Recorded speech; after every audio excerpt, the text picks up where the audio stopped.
सबको good morning. इस week Ravindra sir आप लोगों की 950 वाली क्लास नहीं लेंगे। मैंने उनसे बात किया है, तो अभी मंडे ट्यूसडे मैं आप लोगों की क्लास ले रही हूँ। वेंसडे का जैसा होगा हम ट्यूसडे को बताएंगे। हो सकता है वेंसडे भी आप लोग की क्लास लें। थर्सडे फ्राइडे हम आप लोग की क्लास नहीं लेंगे, सैटरडे को फिर लेंगे। ठीक है, तो इस वीक में थर्सडे फ्राइडे फॉर श्योर हम नहीं लेंगे आप लोगों की क्लास। सैटरडे को फॉर श्योर हम लेंगे, और मंडे ट्यूसडे तो हम ले ही रहे हैं। वेंसडे का मैं आपको बताऊंगी जैसा होगा, ट्यूसडे को बता दूंगी क्लास में, यानी कल की क्लास में बता दूंगी आप लोगों को कि वेंसडे हम ले रहे हैं कि नहीं। ठीक है, तो इस वीक 950 मेरा ही है। थर्सडे फ्राइडे नहीं चलेगा 950, मेरा कुछ और एंगेजमेंट है उस दिन, तो मैं उस दिन नहीं ले पाऊंगी क्लास। बाकी के दिन आई थिंक मैं सारे दिन लूंगी। ठीक है, तो हम लोगों ने लास्ट क्लास में इंटीग्रेशन में हम लोगों ने कुछ एप्लीकेशन वाले क्वेश्चंस पढ़े थे।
पार्ट्स करते हैं, लॉन्ग के हिसाब से बता रहे हैं आप लोगों को।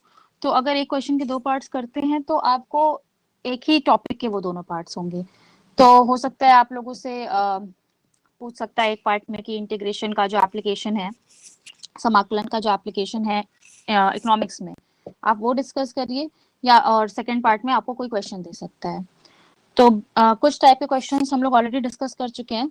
आज आप लोग के साथ एक कंजम्पशन फंक्शन का क्वेश्चन डिस्कस करते हैं, जो कि या तो कंजम्पशन फंक्शन के फॉर्म में आ सकता है, ठीक है, या तो वो सेविंग्स फंक्शन के फॉर्म में आ सकता है क्वेश्चन। अब आप लोगों ने एक उसमें जब आप लोगों ने आई थिंक मैक्रो इकोनॉमिक्स में जब पढ़ा होगा आइडेंटिटीज के बारे में, तो आपने पढ़ा होगा कि consumption plus savings is equal to income.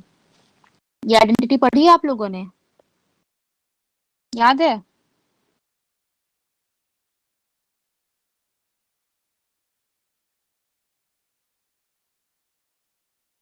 ठीक है, तो यही आइडेंटिटी आप लोगों ने कई तरीके से पढ़ी होगी, कंजम्पशन प्लस इन्वेस्टमेंट से भी पढ़ी होगी, या investment is equal to saving, आपने कई तरह से पढ़ी होगी। हम लोग का यहाँ पर फोकस ये सबसे पहली वाली आइडेंटिटी से है, C plus S is equal to Y. क्योंकि हम लोग कहते हैं जब कंजम्पशन और सेविंग्स को हम ऐड कर दें तो टोटल जो इनकम है उसके बराबर होना चाहिए। अब आप चाहे एक पर्सन की बात कर लीजिए, चाहे आप पूरी इकोनॉमी की बात कर लीजिए। तो जब भी आप लोगों को इस टाइप वाले क्वेश्चंस दिए होंगे जिसमें आपको कंजम्पशन फंक्शन या सेविंग्स फंक्शन के बारे में कुछ पूछ रहा होगा और आपको इंटीग्रेशन के थ्रू उसको सॉल्व करना होगा, तो हो सकता है आपको इस आइडेंटिटी की जरूरत पड़े, तो आप इसको रिकॉल कर सकते हैं। तो जो क्वेश्चंस इसमें आएंगे बेसिकली वो आपको दो फॉर्म में आ सकते हैं क्वेश्चंस, या तो आपको कंजम्पशन के साइड से पूछ सकता है या तो आपको सेविंग्स के साइड से पूछ सकता है। तो इसमें मुझे ये बताइए, आप लोगों ने ये दो कॉन्सेप्ट्स पढ़े होंगे, एमपीसी और MPS, marginal propensity to consume and marginal propensity to save. इसका कॉन्सेप्ट आप लोगों को ध्यान है?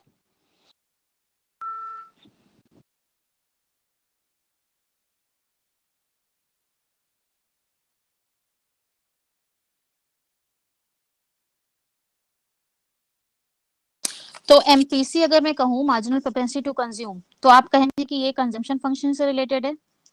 और अगर एमपीएस कहें तो हम आप कहेंगे कि marginal propensity to save savings function से रिलेटेड है। हाँ, और दोनों का जो एडिशन करके आता है वो आपका 1 के बराबर होता है। ठीक है, तो क्वेश्चन आपको कंजम्पशन फंक्शन या सेविंग्स फंक्शन नहीं देगा, क्वेश्चन आपको एमपीसी या एमपीएस की इंफॉर्मेशन दे रहा होगा। तो आपको ये पता होना चाहिए कि जब आप एमपीसी की बात कर रहे होंगे तो आप कंजम्पशन फंक्शन की बात कर रहे होंगे, जब आप एमपीएस की बात कर रहे होंगे तो आप सेविंग्स फंक्शन की बात कर रहे होंगे। ठीक है, अब आपको ये पता है, मान लीजिए कि मैं आपके लिए यहाँ पर एक कंजम्पशन फंक्शन लिख दूं, जस्ट अ सेकेंड। मान लीजिए हम कंजम्पशन फंक्शन कुछ ऐसा लिखते हैं, 2 + 0.5y। अगर ये आपका कंजम्पशन फंक्शन है तो यहाँ पर आप मुझे देख के बता सकते हैं कि ये आपका एमपीसी है। ठीक है, या फिर हम ये लिख दें कि मान लीजिए savings is equal to 4 + 0.7y। तो आप यहाँ मुझे देख के कहेंगे कि ये जो 0.7 है ये एमपीएस है। ठीक है, जब आप कंजम्पशन फंक्शन में बात कर रहे होंगे तो y के साथ जो कोफिशिएंट जुड़ा होता है आप कहते हैं कि वो एमपीसी है, क्योंकि आप y का यानी इनकम का कितना प्रोपोर्शन कंजम्पशन पर खर्च कर रहे हैं ये डिपेंड करता है आपकी मार्जिनल प्रोपेंसिटी टू कंज्यूम पर। और आपका वही चीज जो कोफिशिएंट है वही एक्चुअली आपकी मार्जिनल प्रोपेंसिटी टू कंज्यूम होती है। और अगर आप सेविंग्स फंक्शन लिख रहे हैं तो आप कहते हैं कि जो y का कोफिशिएंट है वो एक्चुअली में आपका मार्जिनल प्रोपेंसिटी टू सेव दिखाता है। आई थिंक इसमें आप लोगों को कोई डाउट नहीं है, ये तो आप लोगों ने पढ़ा ही है। तो यहाँ पर जो है हम लोग जो समझने की बात कर रहे हैं, आपको पता है कंजम्पशन फंक्शन का फॉर्म ऐसा होता है यूजुअली, और सेविंग्स फंक्शन का फॉर्म ऐसा होता है। तो अगर इस ऊपर वाले फंक्शन से, कंजम्पशन फंक्शन से आपको एमपीसी वर्कआउट करना है, या मैं ये कह दूं कि अगर आपने ऊपर वाले फंक्शन को, कंजम्पशन फंक्शन को डिफरेंशिएट किया, आपने किया dc/dy, यानी कि कंजम्पशन फंक्शन का differentiation with respect to y, क्योंकि y है उधर, तो आपको क्या मिल जाएगा? 0.5 मिल जाएगा, जो एक्चुअली में क्या है? एमपीसी है। ठीक है, अगर इसी तरह से हम कह दें कि आपने सेविंग्स फंक्शन का डिफरेंशिएशन किया ds/dy, तो आपको मिल जाएगा 0.7, जो कि एक्चुअली में क्या है? एमपीएस। किसी को कोई डाउट हो तो पूछ लीजिए, और क्लियर है तो लिख दीजिए क्लियर है। अगर आपको कंजम्पशन फंक्शन जो है आप डिफरेंशिएट करते हैं तो जो आपको मिलता है आप कह सकते हैं कि वो एमपीसी है, और सेविंग्स फंक्शन को जब आप डिफरेंशिएट करते हैं तो जो आपको मिलता है आप कह सकते हैं कि वो एमपीएस है। ठीक है, ये बात आपको क्यों बता रहे हैं? क्योंकि क्वेश्चन में आपको कंजम्पशन फंक्शन या सेविंग्स फंक्शन नहीं दिया होगा, आप इंटीग्रेशन लगाने जा रहे हैं। ठीक है, तो आप इंटीग्रेशन लगाने जा रहे हैं तो आपको क्वेश्चन में ऑलरेडी डिफरेंशिएटेड फंक्शन दिया होगा, तो यानी वो आपको एमपीसी दे सकते हैं, वो आपको एमपीएस दे सकते हैं, क्योंकि आपको या तो कंजम्पशन फंक्शन उससे कैलकुलेट करना है या तो आपको उससे सेविंग्स फंक्शन निकालना है। ठीक है, तो सपोज कर लेते हैं कि अब जो है आपको ये पता है कि क्वेश्चन में आपको एमपीसी की बात किया होगा। ठीक है, सेकेंड कंपोनेंट की बात करते हैं, जो ये 2 है या ये जो 4 है। इसी फंक्शन को इधर लिखती हूँ फिर पूछती हूँ आप लोगों से। मान लीजिए कंजम्पशन फंक्शन हमने लिखा 0.2 + 0.5y, और सेविंग्स फंक्शन मैंने लिखा 4 + 0.7y। अब ये बताइए इसमें जो 2 है इसे हम क्या कहते हैं, और इसमें जो 4 है इसे हम क्या कहते हैं?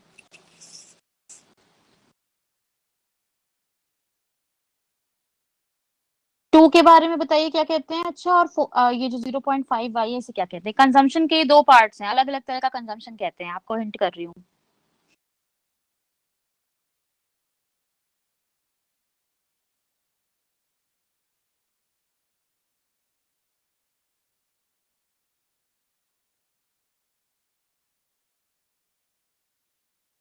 ठीक, तो 2 हो गया आपका ऑटोनॉमस कंजम्पशन, यानी वो कंजम्पशन जो आपका इनकम पर डिपेंड नहीं कर रहा। और 0.5y अगर कहेंगे तो वो क्या होगा?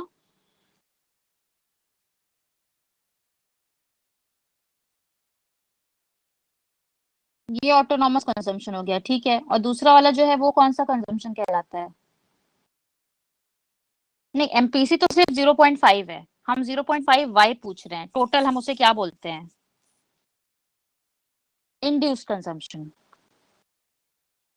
तो आप लोगों को ध्यान है ये कॉन्सेप्ट। ठीक है, तो कॉन्सेप्ट में इंड्यूस्ड का मतलब होता है इंड्यूस्ड कंजम्पशन, या आप यही सेम चीज आप इसके लिए कर सकते हैं नीचे वाले फंक्शन के लिए। यहाँ पे 4 आपका ऑटोनॉमस सेविंग्स हो जाएगा, क्योंकि अब आप सेविंग्स फंक्शन की बात कर रहे हैं, और 0.7y आपका इंड्यूस्ड सेविंग हो जाएगा। ठीक है, तो मतलब क्या है इसका, अगर आप लोगों को पता है कि अगर मैं कंजम्पशन फंक्शन ऐसे हम लोग बनाते हैं जब, तो आपने कहा कि आप इधर इनकम ले रहे हैं, इधर आप कंजम्पशन ले रहे हैं, और मैंने मान लीजिए यही same function c is equal to 2 plus 0.5y, मैंने इस लाइन का ये फंक्शन लिख दिया, ठीक है। इसका क्या मतलब है, ये जो ये वाला पार्ट है, मान लीजिए 0 से लेके s तक, ये जो पार्ट है ये आपका ऑटोनॉमस है, जो कि आपका उसमें फंक्शन में 2 दिखा रहा है। और इसके ऊपर क्या है, जैसे जैसे आपकी इनकम बढ़ रही है वैसे वैसे आपका कंजम्पशन बढ़ रहा है, तो इसके ऊपर का जो पार्ट है वो आपका इंड्यूस्ड है। तो मतलब आप लोगों को क्लियर होना चाहिए कि ऑटोनॉमस का मतलब है कि आपका कंजम्पशन या सेविंग्स का वो पार्ट जो आप कर तो रहे हैं, बट आपका उससे इनकम, करंट इनकम से कोई लेना देना नहीं है। और आपका जो इंड्यूस्ड है वो आपका इनकम पर डिपेंड करता है कि उसके ऊपर बाकी आप जितनी इनकम अर्न कर रहे हैं उसके हिसाब से आप जितना खर्च करेंगे या जितना आप सेव करेंगे वो आपका इंड्यूस्ड कंजम्पशन या इंड्यूस्ड सेविंग कहलाएगा, ठीक है।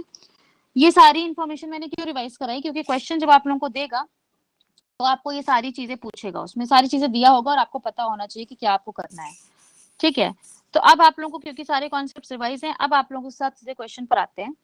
मान लीजिए क्वेश्चन कह रहा है कि अगर आपका एमपीसी 0.8 है, यानी आपको पता होना चाहिए कि आपका कंजम्पशन फंक्शन डिफरेंशिएट किया गया होगा और उसमें एमपीसी आपका 0.8 रहा होगा, एंड जो आपका ऑटोनॉमस कंजम्पशन है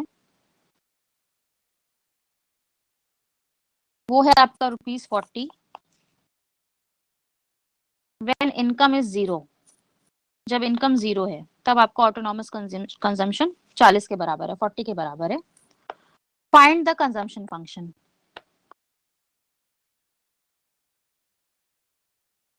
आपको कंजम्पशन फंक्शन फाइंड करना है, आपको एमपीसी दिया हुआ है और आपको ये दिया हुआ है कि जब इनकम 0 है तो आपका ऑटोनॉमस कंजम्पशन 40 के बराबर है। तो आपको पता है consumption is the function of income, तो आप एमपीसी को डिफरेंशिएट करेंगे, और सॉरी इंटीग्रेट करेंगे, क्योंकि कंजम्पशन के फंक्शन को जब आपने डिफरेंशिएट किया होगा तब आपको 0.8 मिला होगा, राइट। तो कंजम्पशन फंक्शन निकालने के लिए आप एमपीसी को इंटीग्रेट करेंगे विद रिस्पेक्ट टू इनकम, क्योंकि consumption is a function of income, यानी कि 0.8 will be integrated with respect to dy। तो आपका क्या हो जाएगा, ये 0.8y प्लस एक कांस्टेंट मान लेते हैं k, ये आपका कंजम्पशन फंक्शन होगा। और आप डायरेक्टली k की जगह 40 नहीं लिख सकते। ये वही बात है जो मैंने आप लोगों को लास्ट क्लास में बताया था कि आपको क्वेश्चन में टीएफसी दिया है बट आप डायरेक्टली कांस्टेंट की जगह टीएफसी नहीं लिख सकते। तो उसी तरीके से आप डायरेक्टली इस k की जगह आप जो है ये 40 नहीं लिख सकते। वो आपको कुछ और बता रहा है क्वेश्चन क्या बता रहा है कि जब इनकम 0 हो तब ऑटोनॉमस कंजम्पशन 40 के बराबर है।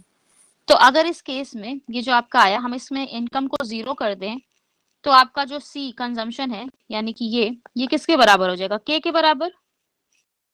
If y is equal to 0 तो आपका सी के बराबर हो जाएगा, क्योंकि ये वाला टर्म 0 हो जाएगा। और क्वेश्चन कह रहा है कि जब y इज 0 तो आपका ऑटोनॉमस कंजम्पशन 40 है, यानी कि हम ये कह सकते हैं कि when y is 0 c is equal to 40, so k is equal to 40। अब आप सब्स्टिट्यूट कर सकते हैं कि कंजम्पशन का जो फंक्शन आएगा, आप क्योंकि ऑटोनॉमस हम लोग पहले लिखते हैं 40 प्लस 0.8y, ये आपका कंजम्पशन का फंक्शन है। ठीक है, समझ में आया मैंने क्या किया है। आप लोग डायरेक्टली क्वेश्चन में दिया हुआ ऑटोनॉमस कंजम्पशन अपने इक्वेशन में पुटअप नहीं करेंगे। किसी को नहीं समझ में आया तो पूछ लीजिए। क्वेश्चन में कहा कि इनकम जब 0 हो तो आपका ऑटोनॉमस कंजम्पशन 40 है। नहीं समझ में आया आकाश को।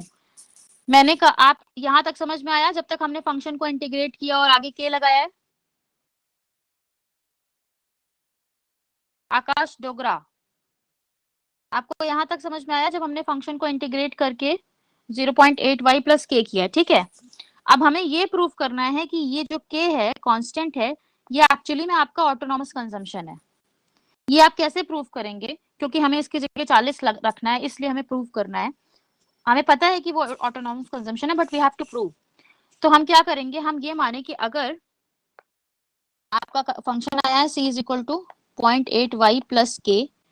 तो अगर हम लिखें कि if y is equal to 0, अगर इनकम 0 हो जाए तो आपका ऊपर वाला फंक्शन में क्या हो जाएगा, c आपका k के बराबर हो जाएगा, क्योंकि ये वाला टर्म 0 हो जाएगा। ठीक है, तो अगर इनकम 0 होने पे c k के बराबर है, एक इंफॉर्मेशन आपको ये मिल रही है। दूसरा क्वेश्चन में कह रहा है कि जब इनकम 0 होती है तो ऑटोनॉमस कंजम्पशन आपका 40 है।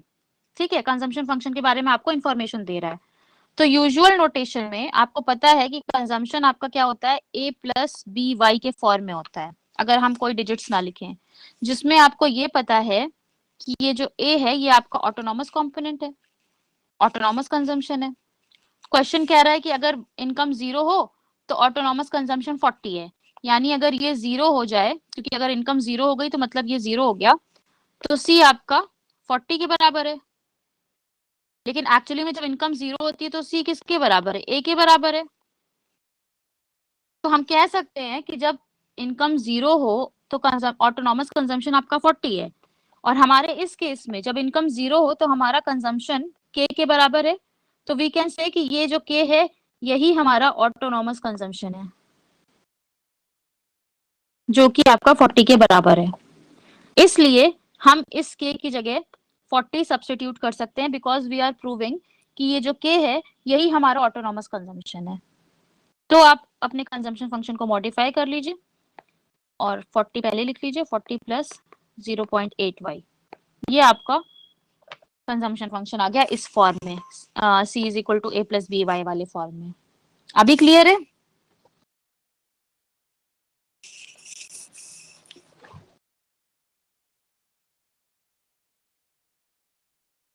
आकाश डोगरा को अभी भी क्लियर नहीं हुआ? ठीक है, तो आप लोग को एक क्वेश्चन देते हैं, आप लोग उसको सॉल्व करिए। क्वेश्चन में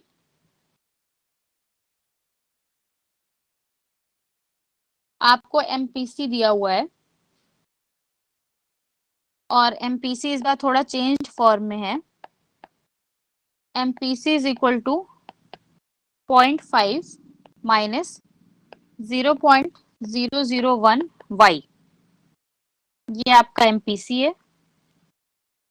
और क्वेश्चन कह रहा है कि व्हेन इनकम इज 0, कंजम्पशन यानी कि C is equal to 0.2। Solve करिए, मुझे बताइए कंजम्पशन फंक्शन क्या आएगा।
Zero point five Y minus 0.001 Y square by 2 plus 0.2।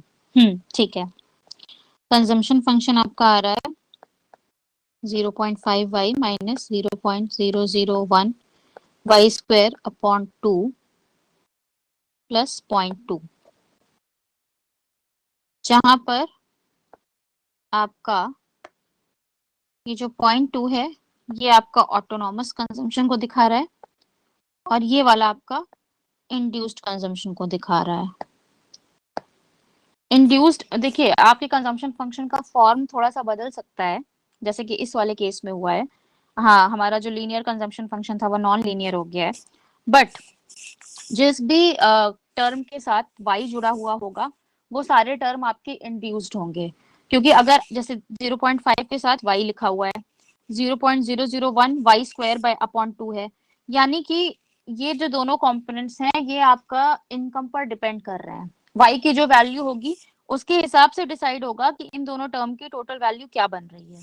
तो आपकी कंजम्पशन फंक्शन में जिन जिन टर्म्स के साथ y जुड़ा हुआ होगा उन सारे टर्म्स को आप कहेंगे कि ये आपका इंड्यूस्ड कंजम्पशन है, और जो आपका कांस्टेंट टर्म होगा वो आपका ऑटोनॉमस टर्म कहलाएगा, बिकॉज उसकी जो वैल्यू है वो y से नहीं इफेक्ट हो रही होगी। राकेश गुप्ता लास्ट वाले में +0.2 होगा। आई थिंक आपसे पॉइंट या तो मिस हो गया है। ठीक है, अब इसी में आप लोगों को एक थर्ड डायमेंशन बताते हैं। मेजॉरिटी ऑफ टाइम्स तो देखिए आप लोगों से कंजम्पशन फंक्शन ही पूछेगा, ठीक है, बट कभी कभी ऐसा भी कर सकता है कि वो आपको क्वेश्चन में कंजम्पशन फंक्शन की इंफॉर्मेशन ना दे। अभी तक हम लोगों ने जो 2 क्वेश्चंस डिस्कस किए उसमें कंजम्पशन फंक्शन की इंफॉर्मेशन थी, बट ऐसा हो सकता है कि वो आपको कंजम्पशन फंक्शन की इंफॉर्मेशन ना दे के वो आपको सेविंग्स फंक्शन की इंफॉर्मेशन दे। अब सेविंग्स फंक्शन की इंफॉर्मेशन देगा तो आपको लगेगा कि हमें सेविंग्स फंक्शन निकालना है, कोई जरूरी नहीं है। हो सकता है वो आपको सेविंग्स फंक्शन के लिए इंफॉर्मेशन दे, लेकिन वो आपसे कहे कि आप कंजम्पशन फंक्शन को कैलकुलेट करिए। तो in that case c plus S equal to Y वाली आइडेंटिटी आप लोगों को ध्यान में रखनी है। ठीक है, तो मान लेते हैं क्वेश्चन में आपको मार्जिनल प्रोपेंसिटी टू सेव दी हुई है, जो कि है आपका 0.5 plus 0.2 y raise to power -2। ये आपको मार्जिनल प्रोपेंसिटी टू सेव दिया हुआ है क्वेश्चन में।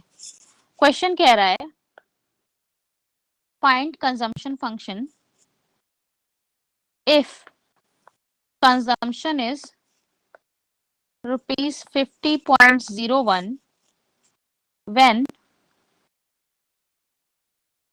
Income is rupees 200।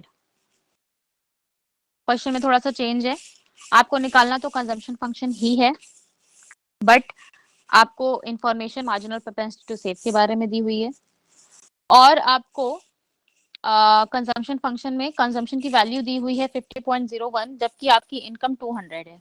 तो इस केस में ये ध्यान रखिएगा जब आपका जो कांस्टेंट आएगा लास्ट में आप उसकी जगह सारा मैनिपुलेशन करके ये नहीं लिख सकते कि उसकी वैल्यू 50.01 है, क्योंकि इस केस में इनकम 0 नहीं कह रहे, वो कह रहे हैं कि इनकम 200 है, तब आपका कंजम्पशन 50.01 है। तो आपको सारी वैल्यू सब्स्टिट्यूट करके अपना कांस्टेंट वर्कआउट करना पड़ेगा।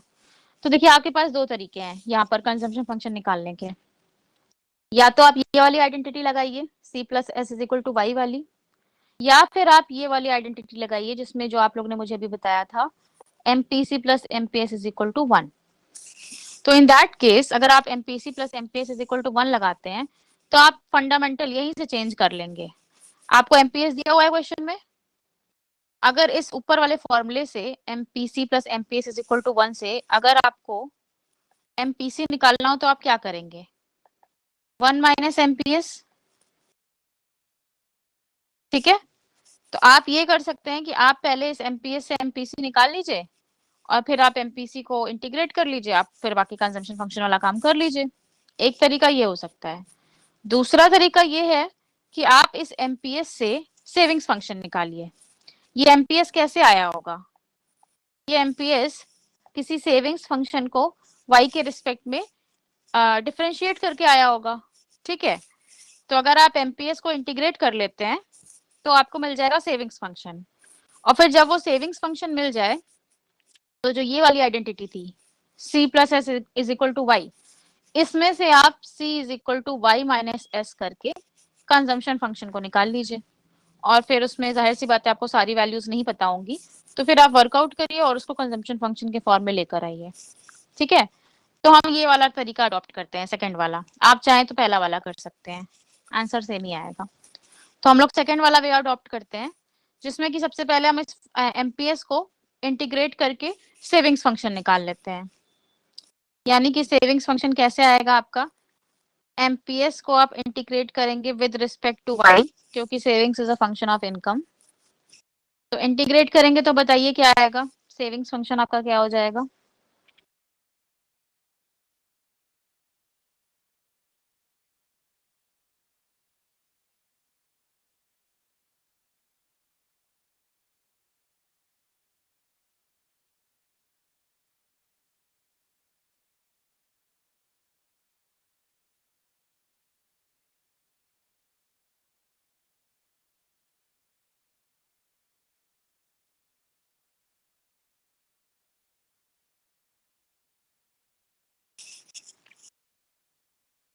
0.5y, ठीक है, 2y raise to power -1 upon -1 plus सी।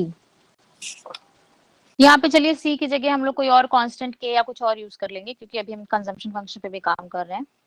तो अमित सिंह जो दिया है उसमें +0.2y raise to power -1 upon -1 है, तो एक्चुअली वो माइनस हो जाएगा। तो आपका जो बनेगा वो होगा 0.5y minus 0.2 y raise to power -1 plus मान लीजिए कोई कांस्टेंट है आपका k। ठीक है, सी देखिए, जब आप लोग कंजम्पशन फंक्शन वाला क्वेश्चन सॉल्व कर रहे होंगे ना, तो अवॉइड करिएगा कांस्टेंट की जगह सी लिखने की, क्योंकि फिर आप कंफ्यूज हो जाएंगे, क्योंकि हम कंजम्पशन के लिए भी सी इस्तेमाल करेंगे और आप कांस्टेंट के लिए भी सी यूज करेंगे, तो आप लोग को कंफ्यूजन हो सकता है। सो फॉर दैट रीजन जब आप लोग कंजम्पशन या सेविंग्स या कोई भी ऐसा आप एप्लीकेशन में यूज कर रहे हो कांस्टेंट को, जहां पे आप ऑलरेडी सी से कुछ डिनोट करते हो, जैसे कि मान लीजिए कॉस्ट फंक्शन है तो आप वहां पे सी से कॉस्ट को दिखाते हैं, या कंजम्पशन फंक्शन में आप सी से कंजम्पशन को दिखा रहे हैं, तो इस वाले कांस्टेंट की जगह आप कोई भी और डिजिट को लेटर को यूज कर लीजिए, बट सी को फिर अवॉइड करिएगा, वरना आप ही लोग कंफ्यूज होंगे। तो आपको मिल गया आपका सेविंग्स फंक्शन। अब ये वाली आइडेंटिटी लगा के c is equal to Y minus S consumption function निकाल लेते हैं। तो c is equal to Y minus S, यानी कि ये वाला जो पूरा फंक्शन है माइनस हो जाएगा, तो सारे साइन रिवर्स हो जाएंगे,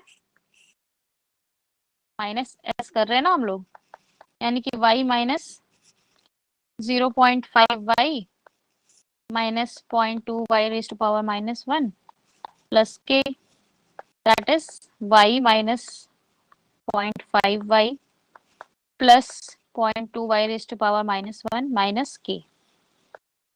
ठीक, या फिर c इज इक्वल टू, ये जो y है एक्चुअली में क्या है 1y, तो 1y minus 0.5y 0.5y plus आपका 0.2 y raise to power -1 minus k। ठीक है, ये आपका कंजम्पशन फंक्शन हो गया। थोड़ा सा मॉडिफाई कर लेते हैं, y को नीचे ले आते हैं, तो 0.5y plus 0.2 sorry plus 0.2 upon y minus k। ठीक है, ये आपको कंजम्पशन फंक्शन दे दिया है। क्वेश्चन में आपको कुछ इंफॉर्मेशन दी थी कंजम्पशन फंक्शन के बारे में। क्या दिया था कि जब आपका इनकम 200 हो तो आपका कंजम्पशन 50.1 है, 50.01 है, यानी कि आपको k की वैल्यू निकालनी है, लेकिन इनकम 0 नहीं है इस बार, तो c की जगह 50.01 रखिए, इनकम की जगह हर जगह 200 रखिए,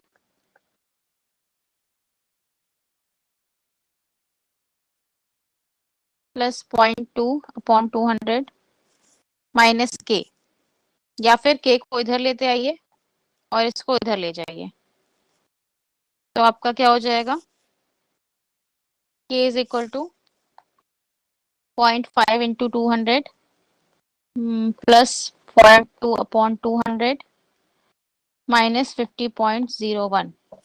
सॉल्व कर लीजिए और देखिए कि k की वैल्यू क्या आ रही है। जो भी k की वैल्यू आ रही होगी वो आप इस फंक्शन में यहाँ पर रख देंगे और तब आपको अपना कंजम्पशन फंक्शन मिल जाएगा। a की वैल्यू अप्रोक्स 50 आएगी, शायद कुछ डेसिमल में, एक बार आप चेक कर लीजिएगा। तो आपका जो कंजम्पशन फंक्शन है वो हो जाएगा c इज इक्वल टू आपका, अब ये जो k है ये आपका इधर 50 के अराउंड हो गया है, तो आप यहाँ पर बस सब्स्टिट्यूट कर दीजिए जो आपका ये इक्वेशन है इसमें, जो आप यहाँ पर लेकर आए हैं। तो के आपका माइनस के था, ठीक है, तो आपका क्या हो जाएगा 0.5y plus 0.2 upon Y minus 50। ये आपका कंजम्पशन फंक्शन हो जाएगा इस वाले से। आपने के की वैल्यू फाइंड आउट कर ली है और आपको y इज इक्वल टू 1 कैसे है, मैं यहाँ पर सिर्फ y लिखूं या मैं यहाँ पर 1y लिखूं, बात तो एक ही है। अगर आपने किसी वेरिएबल के आगे कोई कोफिशिएंट नहीं लगाया दैट मींस उसके आगे 1 है। मेरा चलिए अब मैं ये भी सॉल्व करूं, आई मीन सीरियसली आप लोग ये नहीं सॉल्व कर सकते हैं, सारी वैल्यूज यहाँ पर है। मैं इसको बिल्कुल नहीं सॉल्व करूंगी, आप लोग सॉल्व करके आंसर लेकर आएंगे। देखिए यहाँ पर मैंने 1y क्यों माना, जब आप किसी वेरिएबल के आगे कोई नंबर नहीं लिख रहे होते हैं तो दैट मीन्स आपने 1 लगा रखा है। अगर आपको मिराज अली प्लस माइनस नहीं आता तो आई एम सो सॉरी, मैं प्लस माइनस नहीं सिखाने वाली हूँ यहाँ पे, आप अपने साथियों से थोड़ा सा कंसल्ट कर लीजिएगा। मैं वैसे भी जितना बेसिक से हो सकता है आप लोगों के साथ स्टार्ट करती हूँ, मेरा पर्पस यहाँ पर आप लोगों को इंटीग्रेशन और डिफरेंशिएशन बताना नहीं होना चाहिए, बट मैं फिर भी वहां से स्टार्ट करती हूँ क्योंकि मुझे पता है कई सारे बच्चों का मैथमेटिक्स नहीं है। बट अगर कोई बच्चा मुझे आके ये बोले कि उसको एडिशन सब्ट्रैक्शन मल्टीप्लिकेशन डिवीजन नहीं आता तो आई एम सो सॉरी, उसको मैथ्स नहीं लेना चाहिए फिर, क्योंकि हम ये क्लास में यहाँ पर डिस्कस नहीं कर सकते। क्योंकि प्लस माइनस एडिशन सब्ट्रैक्शन ये ना बच्चे बेसिक्स में पढ़ के आते हैं, चाहे किसी का मैथ्स 11 12th में रहा हो या ना रहा हो। और इस इक्वेशन में ऐसी कौन सी हार्डकोर मैथमेटिक्स है जो किसी बच्चे ने पढ़ी नहीं होगी। अगर आपका मैथ्स वीक है तो आप उस पर वर्क करिए। तो आप लोगों को जो क्वेश्चंस हैं वो जो इस तरह के जो क्वेश्चंस होंगे, आई थिंक मैंने एप्लीकेशन में बेसिकली जो शॉर्ट वाले क्वेश्चंस आते हैं वो मैंने आप लोग के साथ सारे डिस्कस कर लिए। इसके अब हम लोग एक नया कॉन्सेप्ट स्टार्ट करेंगे इसी में, जो इसका एक मेन एप्लीकेशन आता है आप लोगों का लॉन्ग के हिसाब से, ठीक है। तो लॉन्ग में इंटीग्रेशन का जब एप्लीकेशन वाला क्वेश्चन आएगा तो वो आपका दो कॉन्सेप्ट से रिलेटेड हो सकता है। मैंने आप लोगों को आई थिंक लास्ट क्लास में पढ़ के आने के लिए बोला था, आपका कंज्यूमर सरप्लस और आपका प्रोड्यूसर सरप्लस।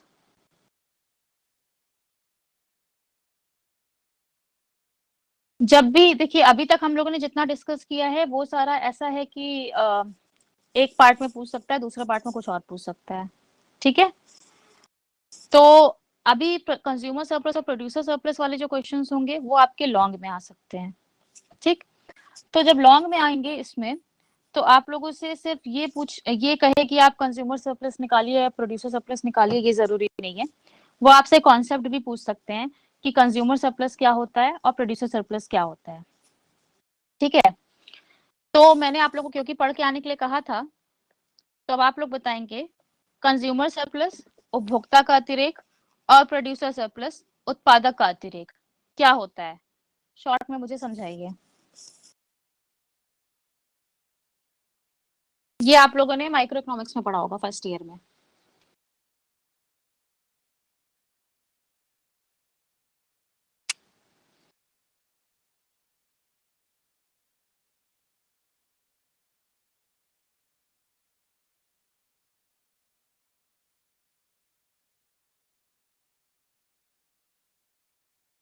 निशु मौर्य आपने लिखा है कि what producer is willing to sell and what he actually sells. आप क्वांटिटी की बात कर रही हैं या किस चीज की बात कर रही हैं, थोड़ा क्लैरिफाई करिए। डिमांड साइड कंज्यूमर होता है, ठीक है, वो तो ठीक है। आप प्रोड्यूसर की बात कर रहे हैं निशु, वो तो ठीक है, आपने प्रोड्यूसर के बारे में लिखा।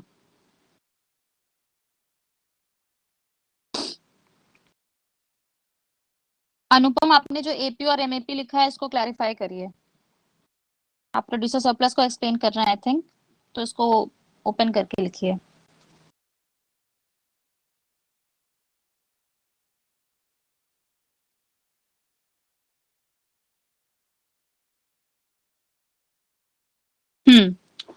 ऋत्विक पाठक ने जो डेफिनेशन दी है कंज्यूमर सरप्लस की, that is exactly what I want. Difference between the price that a consumer is willing to pay and the actual price.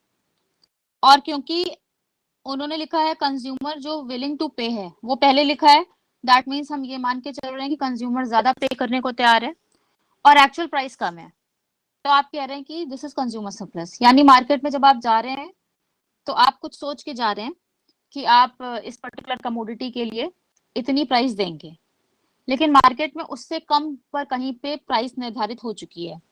तो आपका जो एक साइकोलॉजिकल फीलिंग थी कि आप सोच के गए थे कि आपको मान लीजिए 100 रुपए में कोई कमोडिटी मिलती, बट आपको वो 80 रुपए में मिल गई, तो ये आपका कंज्यूमर सरप्लस है। ठीक है, प्रोड्यूसर सरप्लस को एक्सप्लेन करिए।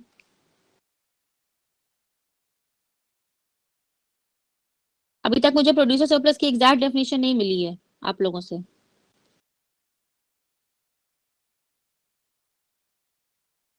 जैसे आपने कंज्यूमर सरप्लस को एक्सप्लेन किया है, उसी तरीके से प्रोड्यूसर की साइड से इस सरप्लस को एक्सप्लेन करिए।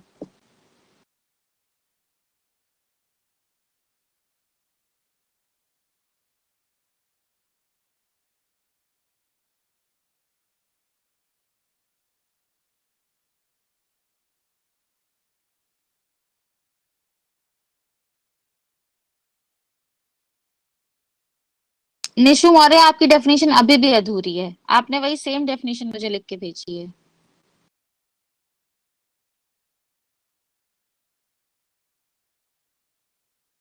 और अपनी डेफिनेशन पर थोड़ा गौर फरमाइए। आपने प्रोड्यूसर सरप्लस की डेफिनेशन आप मुझे दे रही है, तो आप कह रही हैं कि प्रोड्यूसर जो बेचने को तैयार है और जो वो एक्चुअली बेच पाता है। अगर आप प्रोड्यूसर सरप्लस की बात कर रही हैं तो मतलब प्रोड्यूसर सरप्लस उत्पादक का अतिरेक, ये एक पॉजिटिव फिगर होगा, राइट। तो अगर आप ये कह रही हैं कि प्रोड्यूसर विलिंग टू जो सेल है, यानी वो ज्यादा होगा और जो एक्चुअली सेल करता है वो कम होगा, तभी आप कह रही हैं कि प्रोड्यूसर सरप्लस हो सकता है। आपकी डेफिनेशन को आप फिर से पढ़िए।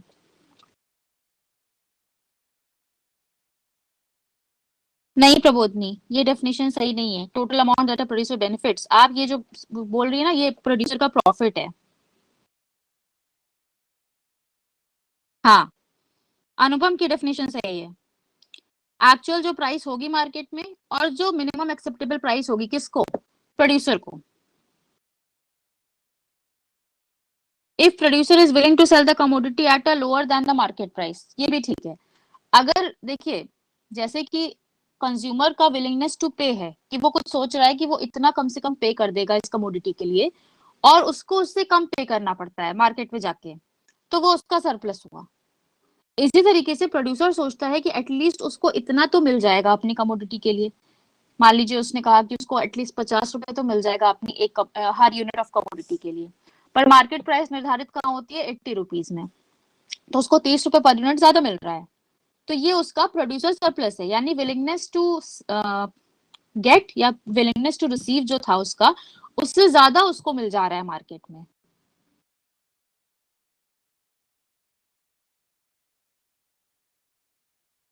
देखिए, आप लोग ये जो डेफिनेशन दे रहे हैं ना मुझे, total amount that a producer benefits from producing and selling of a quantity of good, ये डेफिनेशन मानी नहीं जाएगी सही, अनलेस एंड अनटिल आप विलिंग वाला पार्ट ऐड करते हैं, विलिंगनेस की बात करते हैं।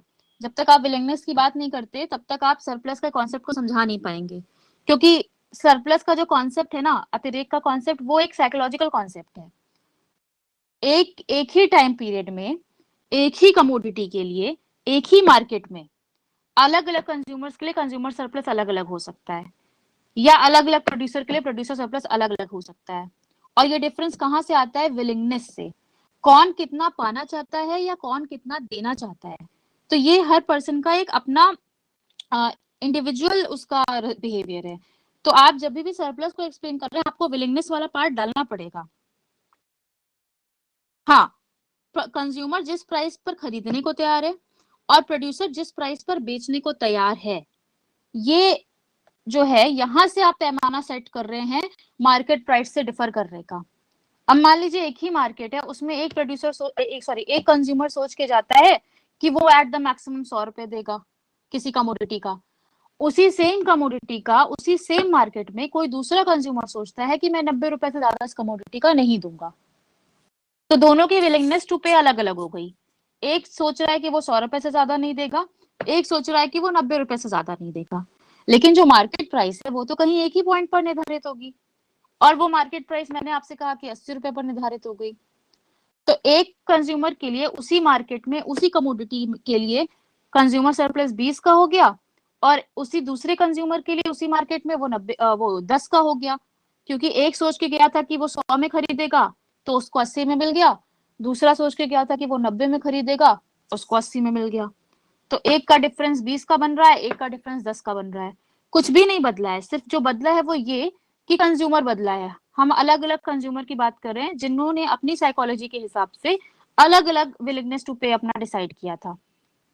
तो आप समझिए, जो सरप्लस का कॉन्सेप्ट है वो कहीं और से नहीं आता, वो आपके विलिंगनेस के बारे में है कि आप कितना देने को तैयार है या आप कितना लेने को तैयार है। उसी तरीके से जब प्रोड्यूसर मार्केट में एंटर करता है तो उसका कोई सप्लाई कर्व होता है, ठीक है। तो वो सप्लाई कर्व क्या दिखाता है, वो सप्लाई कर्व ये दिखाता है कि कोई प्रोड्यूसर मार्केट में जब जाता है तो वो कितनी अमाउंट ऑफ कमोडिटी को कितने प्राइस पर बेचने को तैयार है। तब आप कहते हैं कि आपका जो सप्लाई का कर्व है वो आपका पॉजिटिवली स्लोपिंग है। कहते हैं आप, कहते हैं कि जैसे जैसे कोई प्रोड्यूसर ज्यादा बनाता जाएगा वो ज्यादा प्राइस का एक्सपेक्टेशन रखता जाएगा। बट ये जो आपका सप्लाई कर्व है ये प्रोड्यूसर टू प्रोड्यूसर अलग अलग हो सकता है। किसी का सप्लाई कर्व ऐसा हो सकता है, किसी का सप्लाई कर्व थोड़ा ज्यादा खड़ा हुआ हो सकता है। तो ये डिपेंड करता है कि कोई प्रोड्यूसर क्या सोच के जा रहा है मार्केट में। सब देखिए, कॉस्ट हर एक प्रोड्यूसर की कुछ ना कुछ होगी, ठीक है। हम मान लेते हैं कि मान लीजिए सारे प्रोड्यूसर की कॉस्ट जो आ रही है किसी कमोडिटी को बनाने में जो लागत आ रही है वो ऑलमोस्ट सेम है। अब एग्जैक्टली सेम नहीं बोल रहे क्योंकि भाई सबकी अपनी अपनी जो है लिमिटेशंस हो सकती हैं। किसी ने कोई सस्ता सामान खरीद के लगाया है अपने प्रोडक्ट को बनाने में तो वो थोड़ा कम रेट पे बेचने को तैयार हो सकता है। किसी ने ज्यादा क्वालिटी का सामान लगाया अपने प्रोडक्ट को बनाने में तो वो ज्यादा रेट पर बेचने को तैयार होगा। लेकिन जो कीमत निर्धारित होगी मार्केट में वो तो वही होगी ना जहाँ डिमांड और सप्लाई बराबर होगा। तो ये जो प्राइस डिटरमाइन हो रही है किसी एक मार्केट में ये तो सबके लिए सेम है। तो ये कितना डिफरेंस क्रिएट होगा ये इस बात पर डिपेंड कर रहा है कि प्रोड्यूसर क्या सोचता है या कंज्यूमर क्या सोचता है। क्योंकि जो मार्केट प्राइस है वो तो सबके लिए सेम होगी, वो हर एक प्रोड्यूसर को वही मिलेगी या हर एक कंज्यूमर को वही मिलेगी। तो जब आप लोग सरप्लस का कॉन्सेप्ट एक्सप्लेन करें तो उसको प्रॉफिट से कंफ्यूज मत करिए। सरप्लस आप कह सकते हैं कि is a substitute for profit but it is not actually profit. अगर हम इसको मीनिंग में समझें तो प्रॉफिट क्या होता है, आप कहते हैं कि रेवेन्यू में से कॉस्ट को माइनस कर लीजिए तो ये आपका प्रॉफिट है, राइट। बट सरप्लस क्या होता है, आपने कुछ सोचा है और आपको मार्केट में कुछ और मिल रहा है। आपने जो सोचा है जरूरी तो नहीं कि आपने अपने कॉस्ट के हिसाब से ही सोचा हो सकता है कि आपकी कॉस्ट बनाने में आई हो 50 रुपए की पर आप सोच रहे हैं कि आप उसको 70 में बेचेंगे, तो आपका सोचना अलग हो सकता है। और क्योंकि आपने सोचा है कि 70 में बेचेंगे और मार्केट प्राइस तय हो रही है मान लीजिए 80 पे, तो जो आपका प्रोड्यूसर सरप्लस है वो तो 10 का ही होगा, ठीक है। लेकिन अगर इसी केस में मैं प्रॉफिट कैलकुलेट करूं तो क्योंकि कॉस्ट आपकी 50 है तो आप यहाँ 50 कह रहे हैं, रेवेन्यू आपको 80 मिला है तो आप कह रहे हैं 80, तो प्रॉफिट इस केस में 30 हो गया। तो प्रॉफिट और सरप्लस, प्रोड्यूसर सरप्लस सेम हो ये जरूरी नहीं है। क्योंकि जब आप सरप्लस के कॉन्सेप्ट की बात कर रहे हैं तो सरप्लस इज अ कॉन्सेप्ट जो आपके साइकोलॉजी पर बेस्ड है कि आप कितना लेना चाहते हैं। कोई भी प्रोड्यूसर, हम लोग जब प्रॉफिट कैलकुलेट करते हैं एकदम कट टू कट करते हैं कि आपने जितना कमाया और जितना आपने लगाया। बट एक्चुअली में कोई प्रोड्यूसर ये नहीं चाहता कि वो जितना लगा रहा है सिर्फ उतना ही कमाए, वो चाहता है कि जितना लगा रहा है वो उससे ज्यादा अर्न करे मार्केट में। तो उसकी एक्सपेक्टेशन उसकी कॉस्ट से ज्यादा होगी, डेफिनेटली होगी। तो उसकी एक्सपेक्टेशन जब उसकी कॉस्ट से ज्यादा है, जैसे कि हमारे केस में वो 70 एक्सपेक्ट कर रहा है, तो वो 70 को पैमाना सेट करेगा। 70 उसके लिए एक रेफरेंस पॉइंट है जहां से वो कंपेयर करेगा कि उसको एक्चुअली में कितना मिल रहा है मार्केट में, और वहां से वो कंपेयर कर रहा है कि एक्चुअली में उसको सरप्लस कितना मिल रहा है, जो कि उसका एक साइकोलॉजिकल कॉन्सेप्ट है। एक्चुअल फिगर प्रॉफिट का जो है वो 30 है, ठीक है, लेकिन उसके एक्सपेक्टेशंस ज्यादा थी, ठीक है। तो एक्सपेक्टेशंस का बहुत बड़ा रोल है जब आप सरप्लस को डिफाइन कर रहे होंगे। वही एक्सपेक्टेशन आपकी विलिंगनेस टू पे या विलिंगनेस टू गेट या सेल इसकी बात कर रहा होगा। तो जब आप एक्सप्लेन करें सरप्लस का कॉन्सेप्ट तो उसको प्रॉफिट से कंफ्यूज ना करें। क्लियर है मैं जो समझा रही हूँ? दोनों सेम हो भी सकते हो, नहीं भी हो सकते हैं। आप एकदम डेफिनेशन में क्लियर रहिए, सरप्लस का क्या मतलब होता है। ठीक है, तो अब एक बात ध्यान रखिए आप लोग, ये जो क्वेश्चन अभी हम लोग डिस्कस करेंगे इसमें, इसको नेक्स्ट क्लास में, तो मैं आप लोग के साथ थोड़ा डायग्रामेटिकली समझूंगी। उसामा, आज की क्लास हम ओवर कर रहे हैं, 10:40 ऑलमोस्ट है। हम इसे कल की क्लास में कंटिन्यू करेंगे और आप लोगों को डायग्रामेटिकली समझाएंगे कि कंज्यूमर सरप्लस और प्रोड्यूसर सरप्लस क्या होता है। एक बार फिर से समझाऊंगी आप लोगों को। तब तक आप लोग ये काम करिएगा कि माइक्रो की कोई बुक उठाइएगा और थोड़ा सा ये वाला जो कॉन्सेप्ट है दोनों, इसको पढ़ के आइएगा। हाँ, यही सेम टाइमिंग रहेगी 9:50 की। ठीक है, तो इसको पढ़ के आइएगा ये दोनों कॉन्सेप्ट को, और तब हम लोग डायग्रामेटिकली समझेंगे पहले तो। और जब डायग्रामेटिकली समझ लेंगे, उसके बाद मैं आप लोग के साथ इसका फॉर्मूला डिफाइन करूंगी। ठीक है,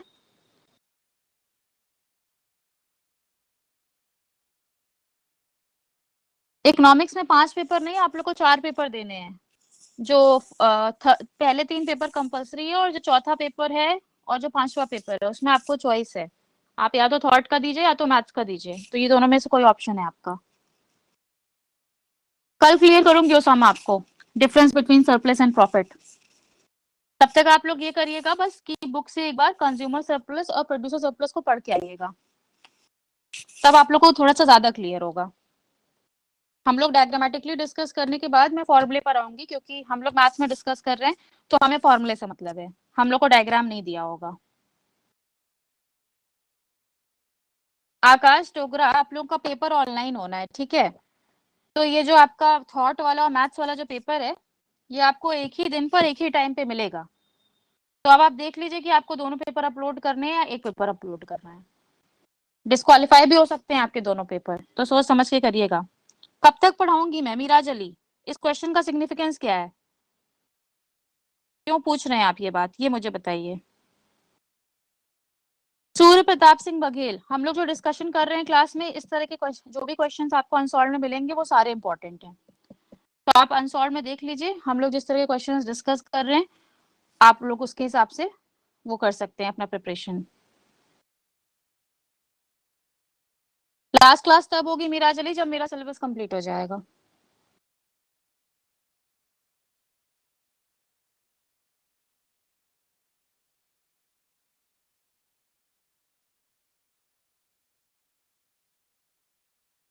आप जानना क्या चाहते हैं, मुझे क्लियर बता सकते हैं? मैं लिख के दे दूं कि मैं इतने क्लास में सिलेबस कंप्लीट करूंगी, तो ये नहीं हो पाएगा। वो डिपेंड करता है कि आप लोग कितना जल्दी समझ रहे हैं। मैं चाहूँ तो ये जितना मैंने आप लोगों को आज की क्लास में बताया, मैं रश करके पूरा सिलेबस कंप्लीट कर सकती थी आज का आज। वो डिपेंड करता है कि मुझे आप लोग की स्पीड के हिसाब से चलना है।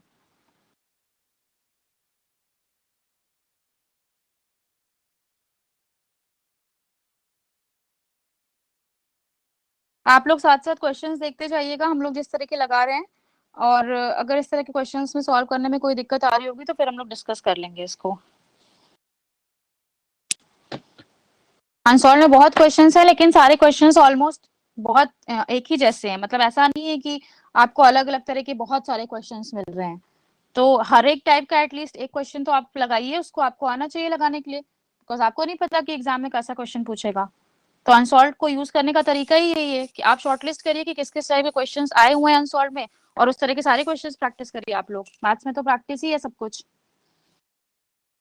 ठीक है, तो चलिए क्लास आज की ओवर कर रहे हैं। कल हम लोग 9:50 पर ही कंटिन्यू करते हैं इसको। ठीक है,